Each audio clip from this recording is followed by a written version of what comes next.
En el nombre del Padre, y del Hijo, y del Espíritu Santo. Dios te salve María, llena eres de gracia, el Señor es contigo. Bendita tú eres entre todas las mujeres, y bendito es el fruto de tu vientre, Jesús. Santa María, Madre de Dios, ruega por nosotros pecadores, ahora y en la hora de nuestra muerte. Amén. En el nombre del Padre, y del Hijo, y del Espíritu Santo. Amén. Los ejercicios de conocimiento de uno mismo y ejercicios de escucha de nuestros hermanos tienen un propósito. No es simplemente el auxilio entre nosotros, que ya es válido, sino que hay un propósito que se nota muy bien cuando hablamos de énfasis externo en familia espiritual. Nosotros queremos servir, queremos proyectarnos, queremos llegar a otras personas, queremos tener un impacto positivo en el nombre de Jesús en otras personas. Eso supone construir algo, pero el primer elemento para poder construir es la palabra que tenemos en pantalla, es la palabra confianza. La palabra confianza es indispensable. La confianza en Dios en medio de las tormentas y obstáculos. Hay que tener una dosis de confianza en uno mismo. Una persona perpetuamente insegura difícilmente avanza y difícilmente logra dar su plenitud de servicio. Y hay que tener confianza unos en otros, porque no hay manera de que podamos cada uno hacerlo todo, ni todos servimos para todo. Como dice San Pablo en la primera carta a los Corintios, capítulo 10, nosotros somos como un cuerpo y tenemos distintos dones, distintas capacidades. Podemos decir que la iglesia fue diseñada por Cristo como un cuerpo. Y aprender a conocerse y aprender a conocer y valorar los dones de las otras personas es parte del proceso de ser cuerpo. Esa es la importancia que tiene el tema de la confianza. O sea que estamos hablando de confianza porque queremos referirnos a todo lo que deseamos, repito, en el nombre del Señor, todo lo que deseamos construir. Siempre mencionamos H2C como un sueño, pero depende fundamentalmente de la palabra que está en pantalla, que ese sueño se quede como solo un sueño o que llegue a ser una realidad. Es decir, si logramos construir altísimas dosis de confianza, entonces es posible que florezca no solamente H2E, sino los demás elementos, propuestas, proyectos, programas que familia espiritual puede ofrecer hacia el futuro. Esa es la importancia de este tema. Por eso, en el nombre del Señor, vamos a avanzar en este tema de la confianza. Pasemos, por favor. Ahí tenemos un par de frases que nos hablan sobre lo que puede la confianza y sobre lo que sucede cuando no se da esa confianza. Decimos, la confianza es el cemento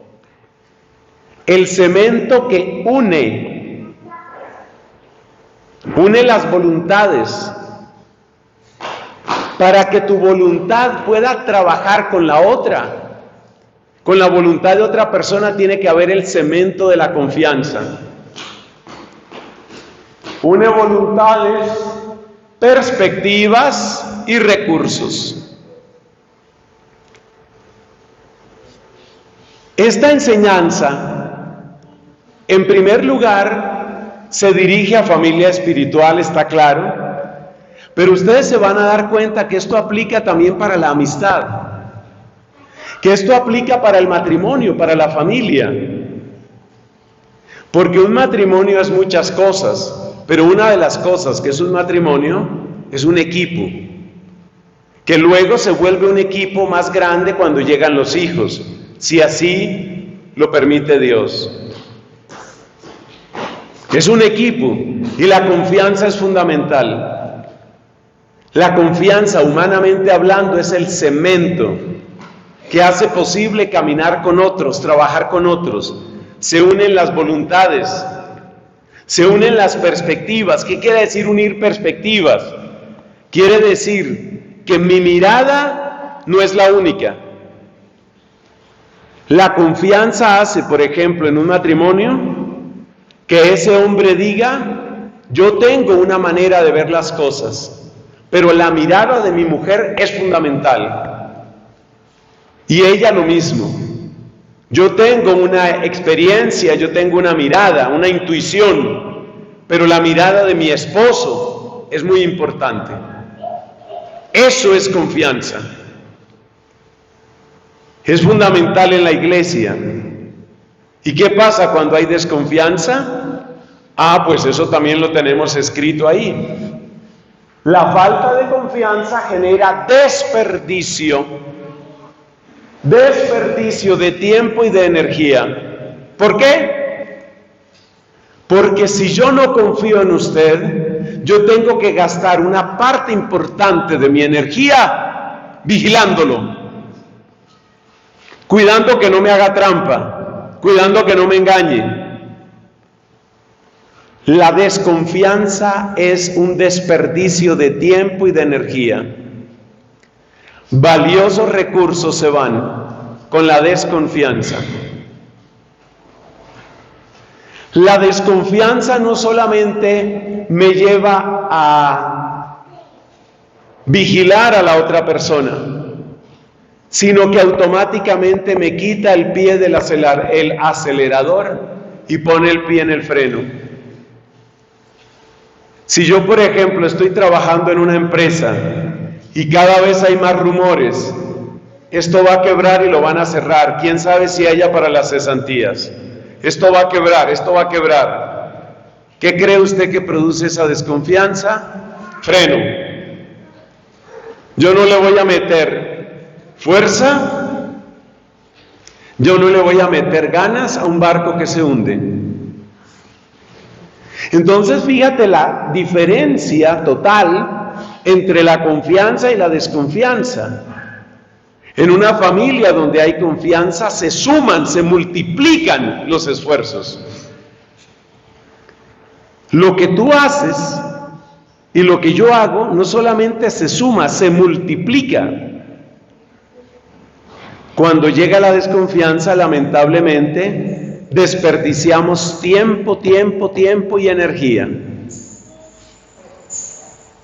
Avancemos. Para aprender cómo se construye la confianza, es muy útil saber qué la destruye. Ustedes ya me conocen esta metodología porque eso es de Santa Catalina. Como le dijo Dios en el diálogo a Santa Catalina, los contrarios se conocen por sus contrarios. Nadie valora más la paz que el que ha pasado por la guerra. Nadie valora más la salud que el que ha pasado por la enfermedad. Entonces, miremos qué es lo que destruye la confianza. Son 5 cosas que están en nuestra siguiente imagen. Hay 5 cosas que son los principales destructores de la confianza. Observe y verá que esto sucede en una comunidad religiosa. Esto sucede en un noviazgo. Esto sucede en un gobierno. Hace unas semanas estaba leyendo sobre la situación que se vive en el Líbano. Es un país que se encuentra en una condición muy compleja.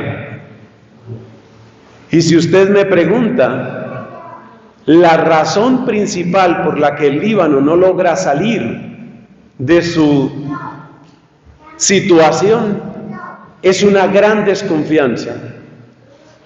Desconfianza radical en los políticos, desconfianza en los policías, desconfianza en las fuerzas militares, desconfianza en las distintas etnias. No es posible avanzar. ¿Qué es lo primero que destruye la confianza? La mentira. La mentira destruye la confianza. La falta de transparencia, la sensación de que hay otros intereses. Cuando aparecen otros intereses, cuando temo que hay otros intereses, que hay una agenda oculta de esa persona, de ese partido político, de ese grupo dentro de la iglesia, ahí se destruye la confianza. Es algo muy delicado. Téngase en cuenta que la confianza es fácil de perder y difícil de recuperar. Cuando una persona, por ejemplo, en un noviazgo se siente traicionada, volver a confiar en ese hombre que me engañó, en esa mujer que me engañó, es muy difícil y algunas veces nunca se logra. Por eso uno tiene que considerar la confianza como una especie de joya preciosa que hay que cuidar.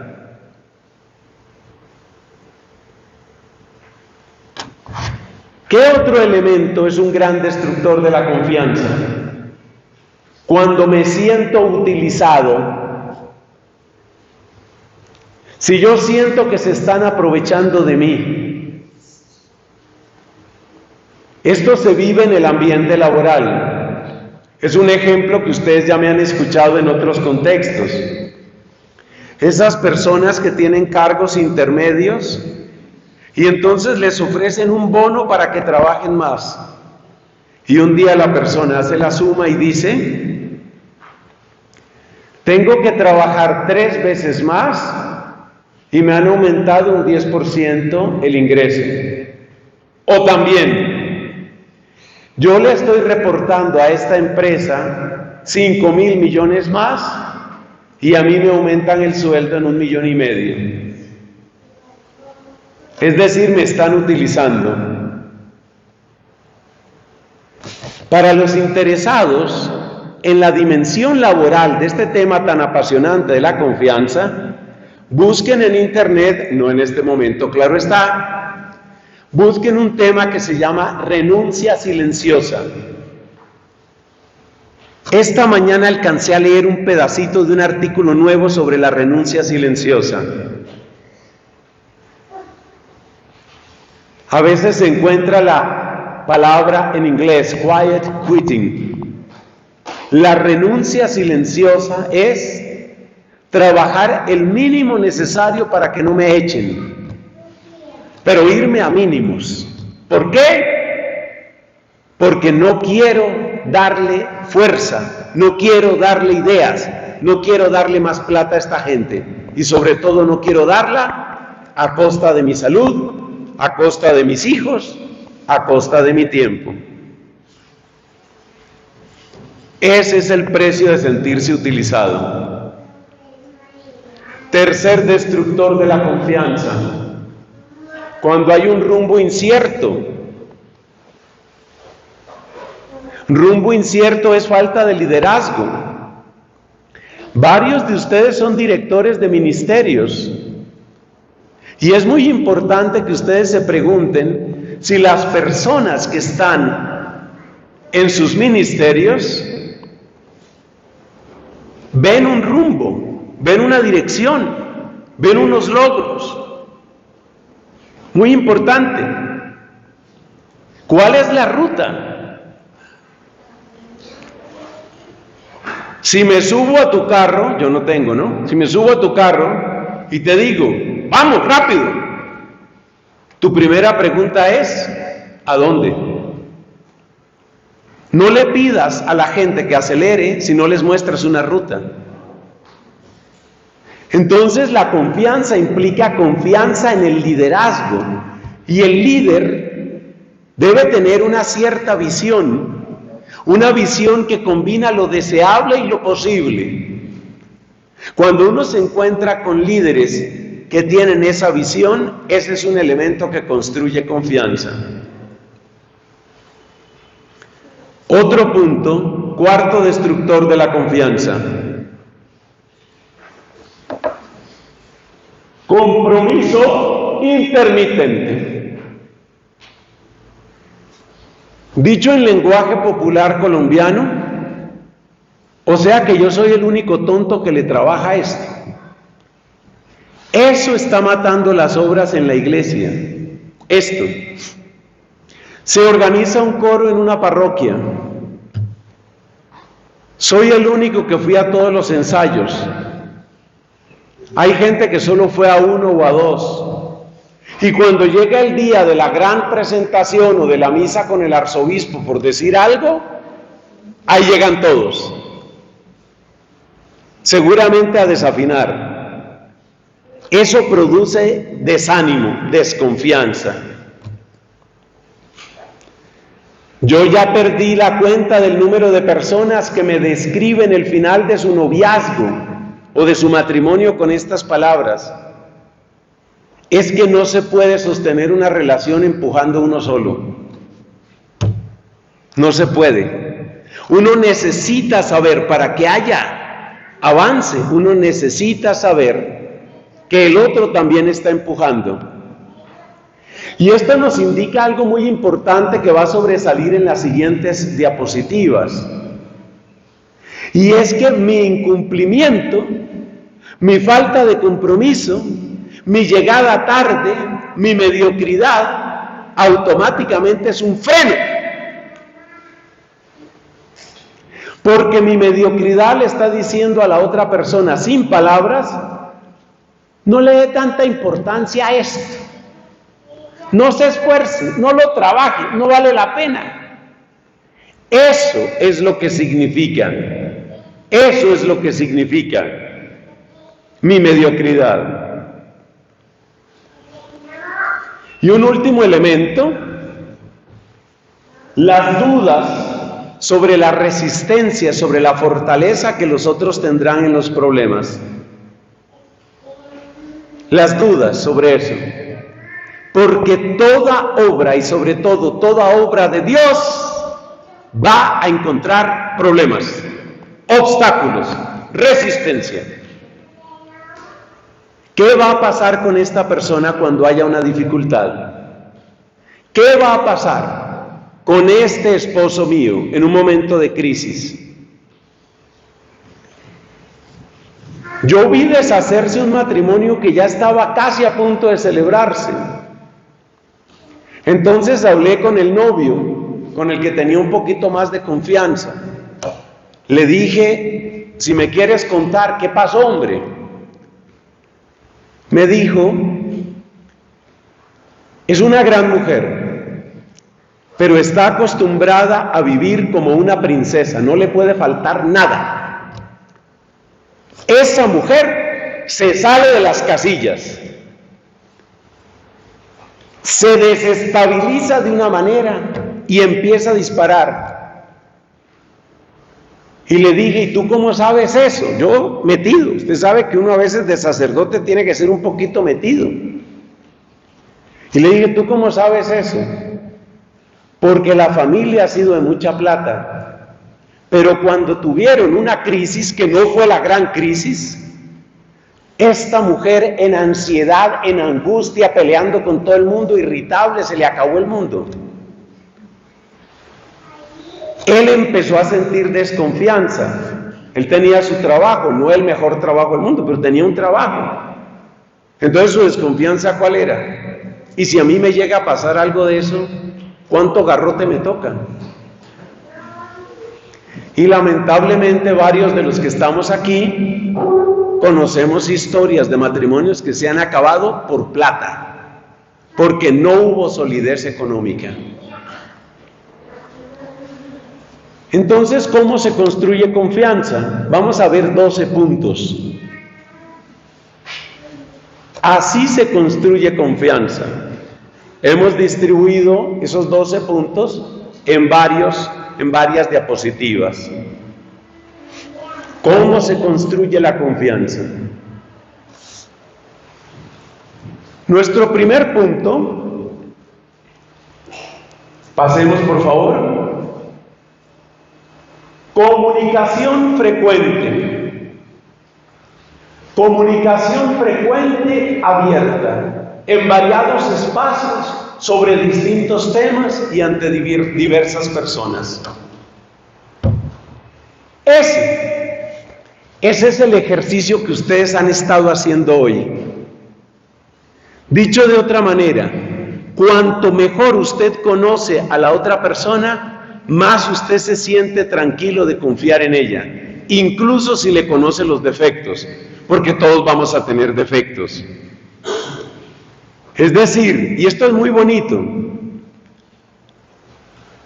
la razón de la confianza no es que la otra persona es perfecta. Por favor, gente perfecta, imposible yo creo de encontrar.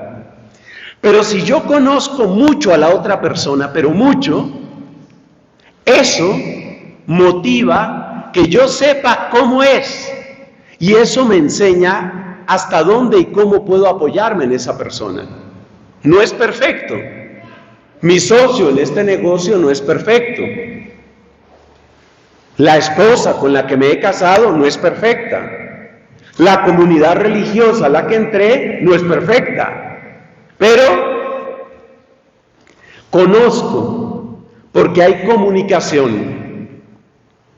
Por eso yo les insisto tanto a los novios, cultiven la comunicación. Y resulta que el enemigo principal de la comunicación es la pasión.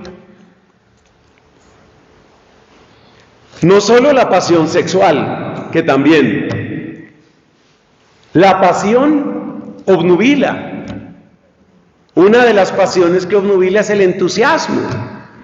Por eso varios predicadores que hablan del matrimonio dicen, no se casen enamorados, queriendo decir con eso que no sea un momento de entusiasmo. No se casen enamorados. Hay que mantener el sosiego y hay que asegurar la comunicación. Una comunicación frecuente, abierta, sincera. Y fíjate lo que dice ahí. En variados espacios, de diversos temas, ante distintas personas. Como dicen ahora, hay banderas rojas, ¿no? Siempre se dice en inglés, red flag. Hay banderitas rojas que asoman. Si usted ve que la persona, cuando habla de un determinado tema, adquiere un tono hipócrita, sarcástico, peligroso. Si usted ve que la persona se vuelve energúmena, peligroso, peligroso. Hay que saber la comunicación. Y uno de los ejercicios fundamentales de este encuentro, y vaya aquí mi agradecimiento una vez más a Evangelización Personalizada, es favorecer comunicación. Obsérvese que hablamos aquí de comunicación que pasa por la verbalización. La comunicación es muchas cosas, pero aquí yo quiero subrayar la comunicación verbal. Y hay que adquirir la capacidad de verbalización, que dicho sea de paso, es de lo primero que el mundo le quita a los jóvenes de hoy. Son incapaces de hablar. No encuentran palabras, no encuentran el lenguaje. Yo voy a ver cómo Dios nos sigue ayudando y cómo podemos hacer algunos talleres o algo para recuperar la palabra, porque la gente se está quedando sin palabras. Se están perdiendo la capacidad de hablar. ¿Cómo más se construye la confianza? Segundo, conocimiento cierto y verificado de los principios, los valores, Las respuestas típicas de los compañeros de equipo. Hay que conocer cuáles son los valores. Hoy se utiliza una expresión que me encanta. ¿Qué es lo que no es negociable para esta persona? Porque a veces las expresiones principios, valores, son un poquito abstractas. Entonces usted pregúntese, ¿qué es lo que no es negociable para esta persona? Eso da confianza. Estos puntos, que van a ser 2 en total, van conectados. Primero, por eso pusimos en primer lugar la comunicación. Pero hay que saber cuáles son los principios. Saber de los principios reales, es decir, lo no negociable para una persona, es saber también de qué me puedo fiar.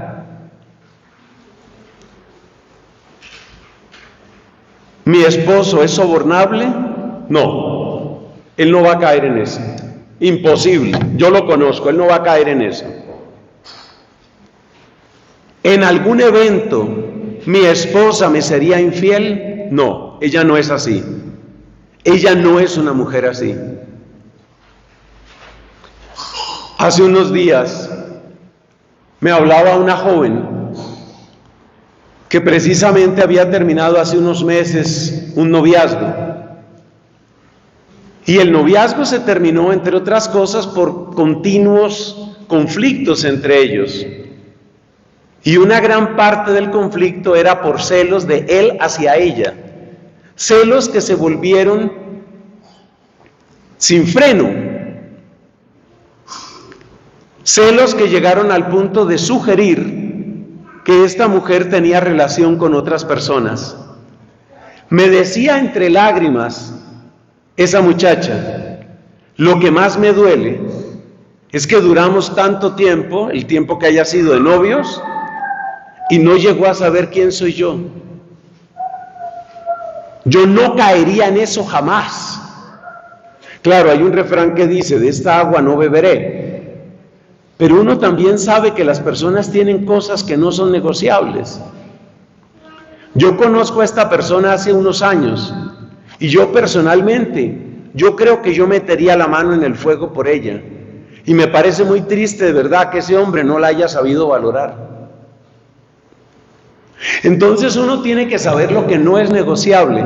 Conocer a una persona es llegar a conocer sus principios, sus valores. ¿Qué es lo que esta persona no negocia? Si un día H2C llega a nacer, tendrá que manejar dinero, bastante dinero. ¿Cómo va a hacer eso? Sí, yo sé que existen auditorías y todas esas cosas, pero ¿cómo va a hacer eso? Tiene que haber una base muy profunda de confianza. El equipo fundamental de H2C tiene que tener una solidez tan grande que todos puedan tener la certeza de cómo funcionan los corazones de los otros. Si no, eso no funciona. Porque si no, como decía por allá unas 2 diapositivas atrás, se nos va el tiempo vigilándonos los unos a los otros. Y por supuesto que uno tiene que estar despierto, pero una cosa es estar despierto y otra cosa es estar nervioso. Son 2 cosas diferentes. Por eso, el futuro de énfasis externo en familia espiritual depende de la construcción de la confianza.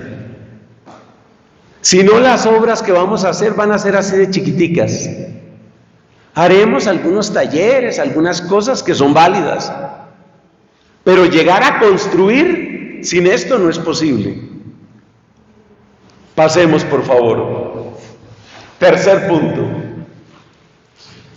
Para construir confianza se necesita una percepción de bondad, de coherencia y de generosidad en las otras personas. Una percepción de bondad. de coherencia y de generosidad. Yo creo que las dos primeras no tienen que ser explicadas porque uno no quiere asociarse con un criminal o con una persona que traiciona sus supuestos principios. Pero quiero enfatizar el tema de la generosidad, porque es una de las cosas más difíciles hoy en el laicado. Y les voy a contar una historia que a mí me parece un poquito triste y que no es tan amable de decir. He conocido a algunos laicos católicos con grandes talentos que cuando trabajaban, llamémoslo así, como voluntarios, sin un contrato, cuando trabajaban como voluntarios, vamos a poner un porcentaje, daban un 15%.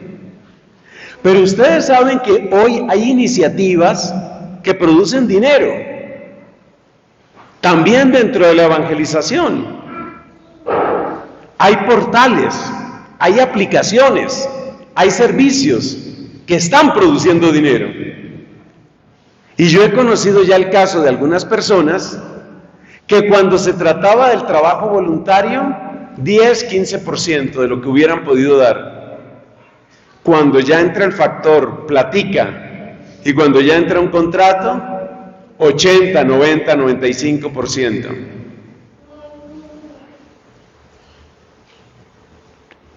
Gente católica y gente muy capaz y gente que ha tenido procesos interesantes de conversión. En parte lo entiendo. Es comprensible que cuando una persona asegura su ingreso a través de un camino católico, pues obviamente le dedica mucho más tiempo a eso. Digamos, de ahí viene el pan para su mesa. En parte lo entiendo. O sea, yo no critico que la persona dé el 90% donde le están dando plata. Lo que critico es lo poquito que damos donde no hay plata. Eso es lo que yo critico. Y perdónenme que les diga esto, pero en mucho más del 95%, yo no sé si el 98%, de todo lo que yo pueda hacer por familia espiritual, yo, Nelson Medina, no recibo nada, ni para mí ni para mi comunidad. O sea que también esto para mí es una especie de voluntariado, vamos a llamarlo así. Una vez me preguntaba un fraile, por todas estas convivencias, encuentros, retiros que tengo con familia espiritual, me decía, me hacía la pregunta pues inevitable, porque nosotros los religiosos también necesitamos unos ingresos. Me decía, bueno, ¿y cómo es el tema del ingreso ahí? Lo preguntó con mucha diplomacia, la diplomacia que yo no tengo. Por eso suelto la pregunta aquí. Y yo le dije, no, la mayor parte de las actividades no. Pero yo trato en el nombre del Señor que la calidad que yo les doy a ustedes en un servicio de estos, por el que no recibo ni estoy pidiendo un solo centavo, que la calidad sea igual o superior a otras actividades, a otros retiros, a otros apostolados donde hay una ofrenda. Por eso te repito, yo no te critico que tú trabajes en una institución católica o en un portal católico o con una aplicación católica y le metas, como dicen ahora los jóvenes, el 100. No te critico que le metas el 100 a eso. Lo que te sugiero que te preguntes es, ¿por qué donde no hay dinero, tu productividad, tu responsabilidad, tu compromiso se va al 10, al 15%? Y yo veo con cuánto cariño se organizan muchas actividades. Y veo la facilidad con que muchas personas dicen, no voy, o no puedo, o me retiro. Hay motivos válidos en muchos casos, no me malinterpreten por favor. Sé que hay motivos de salud, hay motivos familiares, hay compromisos ineludibles, eso lo entiendo, pero tú también me entiendes a mí. Entonces, eso es lo que quiero decir con la palabra generosidad. Sobre todo por una cosa muy bonita, hermanos queridos, porque la generosidad, cuando se alcanza una cierta masa crítica, se multiplica. Si yo soy el único que le está metiendo el 100 a un proyecto, el único, te aseguro que la gasolina se me acaba, por lo que dijimos antes. Pero si en un grupo, un número razonable de personas tienen un nivel de compromiso que es contagioso, hay un momento en el que no está comprometido empieza a sentirse mal. En opiniones que he oído, la masa crítica está entre el 60 y el 75%, pero siempre es más de la mitad. En un grupo, más de la mitad tiene que tener el acelerador bien metido para que la gente diga, para que los que no están haciéndolo digan, yo estoy frenando esto. No porque me regañen, no porque fallé una vez, porque mis amigos, todos hemos fallado. Yo, tantas veces. No es porque fallé una vez, es porque me empiezo a dar cuenta que mi nivel real de presencia y de apoyo es muy corto. No porque otro me lo diga. Esa es la importancia de la generosidad. La generosidad engendra confianza. Y de nuevo, los ejemplos abundan en una familia, en una comunidad religiosa. Si ustedes quieren leer una historia bella del comienzo de una comunidad religiosa, lean la historia del comienzo de los jesuitas, donde estaba un Francisco Javier, donde estaba, por supuesto, un Ignacio de Loyola. Esa primera generación, esa gente que estaba así ardiendo de amor por Jesús, dispuestos a hacerse matar. Eso es contagioso. Mire, era tanto el amor y el fuego que tenían esos primeros jesuitas, que cualquier mediocre que tratara de entrar ahí inmediatamente sentía, o yo me salgo o yo cambio. No se puede estar en tanto fuego sin quemarse. Escriba eso que le conviene, que eso no está ahí. No se puede estar en tanto fuego sin quemarse. Eso es algo muy bello. Por eso hay que tener una percepción de generosidad, eso engendra confianza. Por supuesto, no se trata de que tú desatiendas otras áreas de tu vida. Tú tienes que atender tu salud, tienes que atender una cierta vida social y por supuesto tu familia. Pero te puedo asegurar que las fallas en la mayor parte no provienen de esos lados, provienen de otras cosas, de la manera como uno mismo se organiza. Cuarto, la confianza crece cuando hay una sensación de respeto, de seguridad, de acogida, de estabilidad en el equipo. Destaco de esas palabras que son bastante obvias, la palabra respeto. Yo creo que el respeto ha sido muy grande entre nosotros por bondad de Dios y trabajo de ustedes. Nosotros hemos tenido una actitud de respeto, claro que sí. Pero esto lo destaco por otros ámbitos. Por ejemplo, a mí me preocupa ese lenguaje de insultos y de groserías que se ha vuelto una norma entre tantos jóvenes y jóvenes adultos. Eso de hablar con groserías no es ningún juego.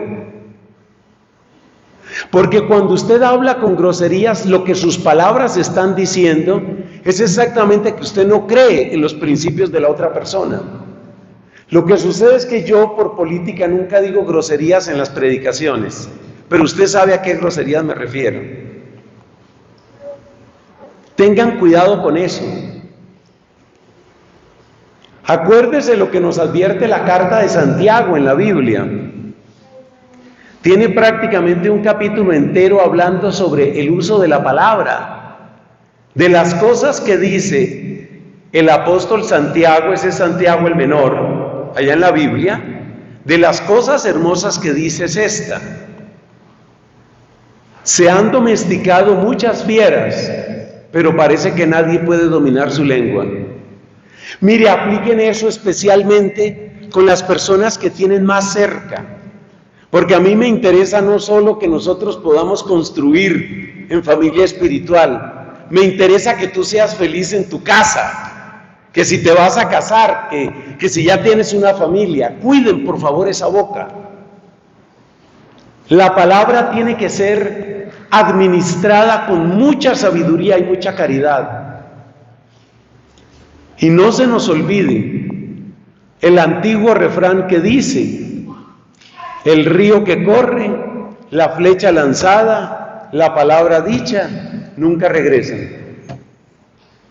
Tengan mucho cuidado con sus palabras, sobre todo con las personas más cercanas. Ahí tiene que estar el respeto. Hay una manera de irrespetar que no es con grosería, es poniendo un tono de sospecha sobre una persona. Y en eso sí que cae uno fácilmente. Porque uno dice: no, yo no soy vulgar, yo estoy fuera de peligro. No, señor. El solo sugerir una falta de integridad de una persona, a menos que a uno le conste y uno tenga que hacer algo al respecto, el solo sugerir que le faltó integridad o le faltó honestidad a una persona, gravísimo, gravísimo. Hay que tener mucho cuidado con la palabra.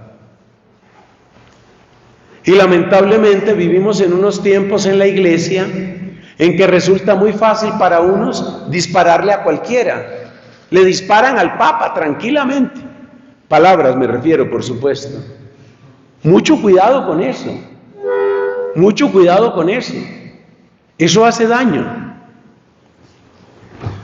Nuestro siguiente punto: claridad, firmeza, realismo y justificación razonable de las metas del equipo.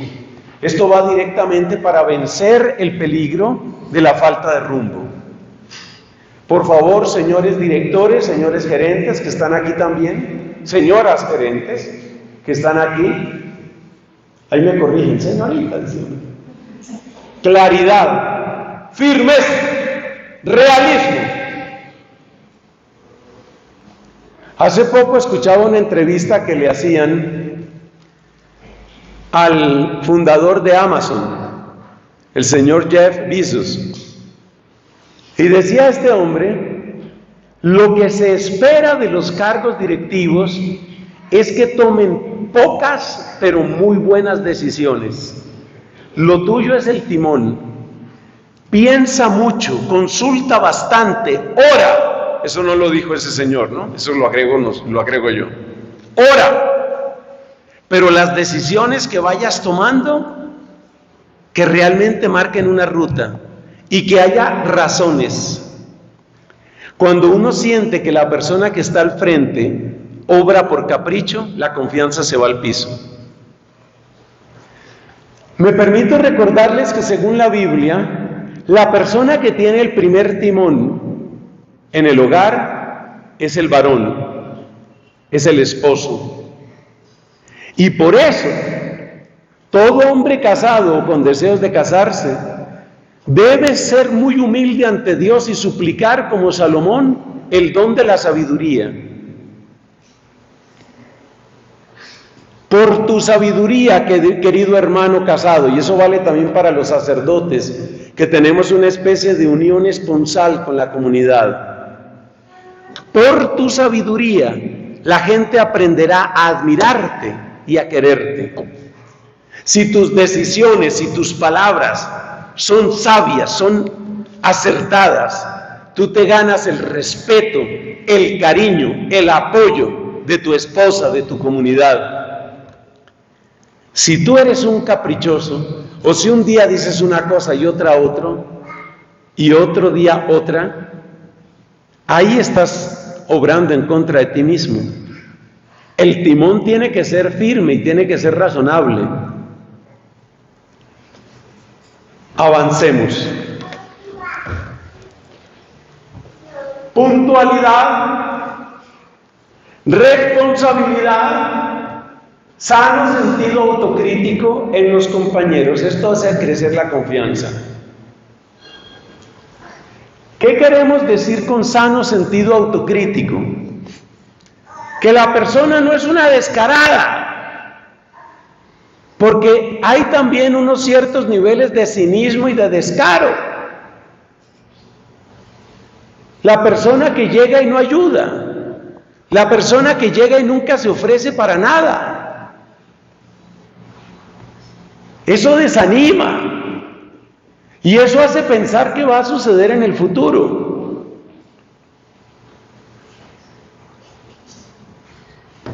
Entonces, es necesario que haya puntualidad, que haya responsabilidad. ¿Y qué queremos decir con sentido autocrítico? Que es indispensable que tú te preguntes también, tú mismo te preguntes, tú misma, ¿qué me hace falta para que camine mejor mi comunidad? ¿Qué me hace falta para que camine mejor mi ministerio? ¿Qué puedo aportar? ¿Qué me falta aportar? Una cosa que desanima y que desgasta es que haya gente a la que toque todo el tiempo estarla como empujando, quitando algunos pecados graves. Lo que más desanima a muchos papás y mamás con sus hijos es eso. Y se lo dicen a uno, es que toca empujarlos para todo. Eso cansa. Porque de nuevo es sentir que está haciendo la fuerza uno solo. Entonces, para que crezca la confianza, cada uno tiene que desarrollar sentido autocrítico. ¿Qué me hace falta a mí? ¿Yo qué sumo? ¿Qué nace de mí? ¿Para qué me ofrezco? Yo debo decir que en muchos de ustedes he encontrado una actitud generosa y de aportar y de preguntar qué hay que hacer. Pero perdónenme que les diga también así en general, hay gente que nunca hace esa pregunta. Hay gente que nunca lo hace. Muchas personas, a mí en particular, me lo han preguntado. ¿En qué se puede ayudar? ¿Necesitas ayuda para esto? Es lo que hoy llaman ser proactivos. ¿Tú eres una persona proactiva? Una persona que no se contenta con lo que el ministerio está haciendo, sino que dice, espérate, yo puedo ayudar en esto. Se me ha ocurrido que podemos crecer en esto. ¿Aquí qué hay que hacer? ¿Dónde se puede ayudar? Pero a eso no se llega sin esta palabra. ¿Dónde está? Sano sentido autocrítico. Lo contrario del sano sentido autocrítico es la persona que cree que todo se lo merece. Muy complicado así. Lo hermoso de esta secuencia que estamos viendo, amigos queridos, es que nos da una ruta de crecimiento también, que es ruta de crecimiento en la familia y ruta de crecimiento en tu comunidad. Aquí, ¿qué hay que hacer? Ustedes saben que yo mismo he tenido que servir como consejero de parejas, consejero matrimonial. Y además, como me gusta decir, estoy rodeado de psicólogos. Cuando ya pensé que no iban a llegar más psicólogos, se graduó Lady Jiménez. Estoy rodeado de psicólogos. Y el psicólogo tiene que atender muchas veces parejas. Creo que no me desmentirán los psicólogos que han atendido parejas y les digo que el primer paso siempre es lograr que la gente se tranquilice y que deje de estar acusando al otro. Ese siempre es el primer paso. En las comisarías de familia es lo mismo. Mientras la gente solo esté así acusando, ahí no se logra nada. Lo primero es, sosiéguese un poco y dejemos de acusar. Lo segundo es, trate de revisar usted. Trate de revisarse usted. Y en ese segundo paso ya casi está el tercero. ¿Usted qué ha hecho para que no se llegue a esta situación? ¿Qué ha sumado usted? Y es sorprendente y muy triste para mí que en muchas crisis de pareja, sobre todo me duelen, claro, las crisis matrimoniales, la gente lo único que ha hecho es cruzarse de brazos y ver cómo se desmoronaba su familia. ¿Usted qué ha hecho? ¿Qué ha hecho para que esta mujer se sienta valorada? ¿Qué ha hecho usted?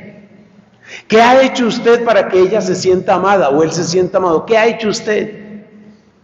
Muchas veces, y aquí tenemos que hacer un mea culpa, especialmente los varones, poco hacemos, pero eso cambia de pareja a pareja, no hay una norma universal. ¿Qué ha hecho usted? Eso es muy importante, ¿cómo sumamos?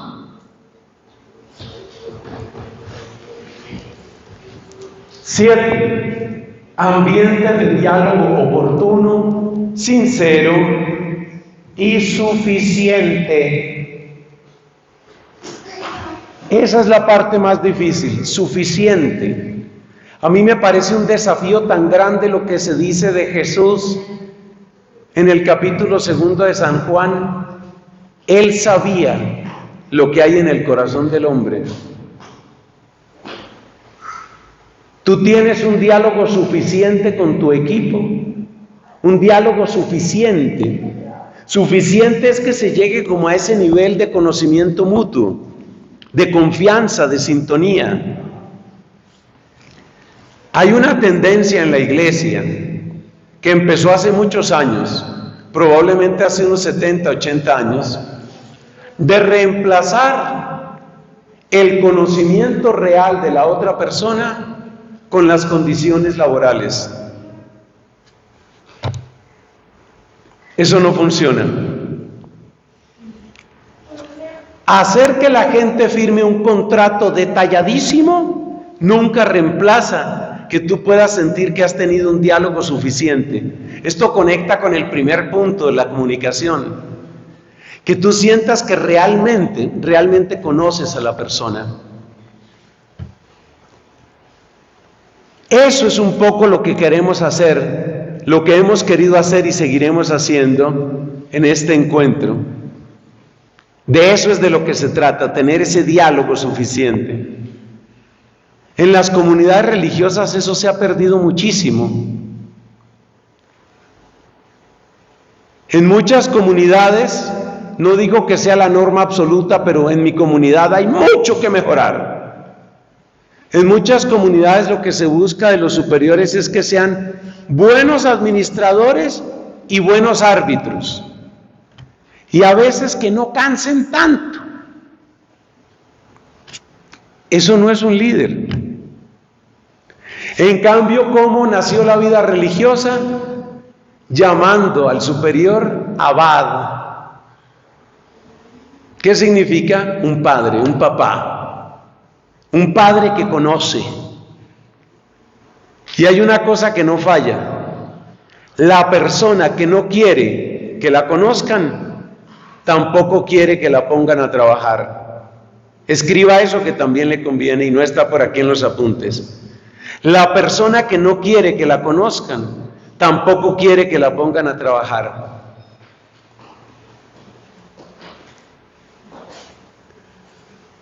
Hay un dicho en inglés que decían chistosamente mis hermanos dominicos: you have to keep them guessing. Manténlos adivinando, que no sepan lo que estás pensando, que no sepas en dónde estás. Lo decían siempre como chiste en muchos contextos. You have to keep them guessing. Que no sepan. Crear áreas de oscuridad, crear áreas opacas, crear áreas de ignorancia, es siempre el preludio de crear áreas de traición. Y esa es la realidad en una relación de pareja. Síntoma muy preocupante que la persona empiece a crear áreas opacas, áreas oscuras, zonas impenetrables.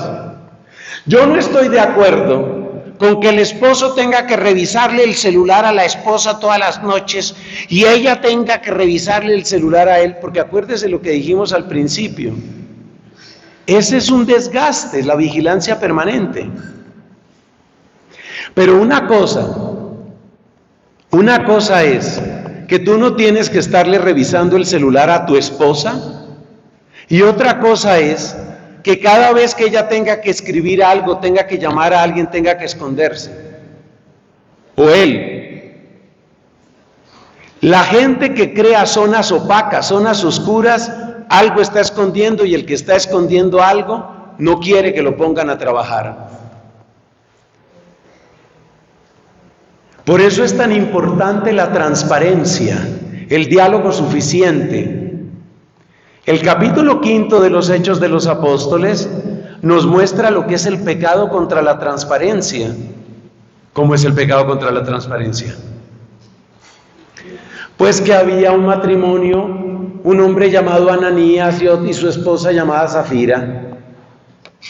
Querían aparecer como gente generosa. Vendieron un campo que tenían y le llevaron una parte del dinero. Se la llevaron al apóstol Pedro, pero diciéndole que ese era el precio total. Crearon una zona oscura, crearon una zona con trampa. Ya saben cuál fue el castigo de ellos, ¿no?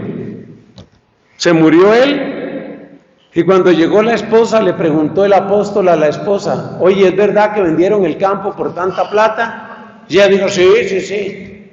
Y él le dijo: ¿y por qué se pusieron de acuerdo para tratar de engañar al Espíritu Santo? Mira, ahí vienen los que enterraron a tu esposo, ahora te van a enterrar a ti. Y cayó la señora. Ahí no hubo diferencia de género. Octavo,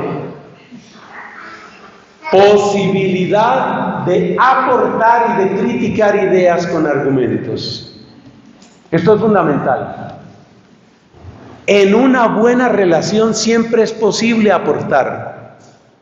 La persona que no recibe ideas o la persona que no recibe críticas nos crea desconfianza. ¿En manos de quién estamos?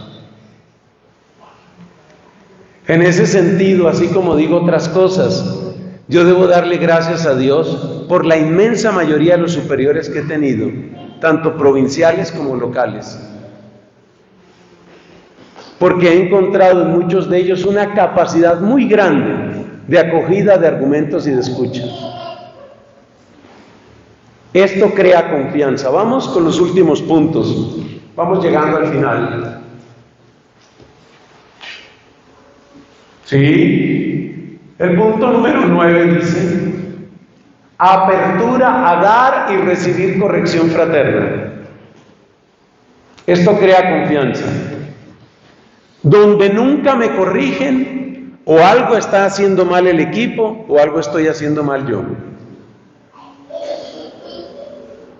Señal de buena salud es que hay corrección. Y en un matrimonio esto tiene que ser así también. Un hombre al que no se le puede corregir nada, destruye la relación. Una mujer a la que no se le puede decir nada o que nunca tiene la culpa de nada, destruye la relación. Y ambos extremos suceden en nuestro mundo. El uno se llama machismo y el otro se llama feminismo empoderado. Cuidado con eso. La corrección fraterna. Es posible hablarme y yo tengo que preguntarme si yo me dejo hablar. Punto número 10. Esto es muy bello. La memoria de experiencias concretas de apoyo mutuo y las celebraciones.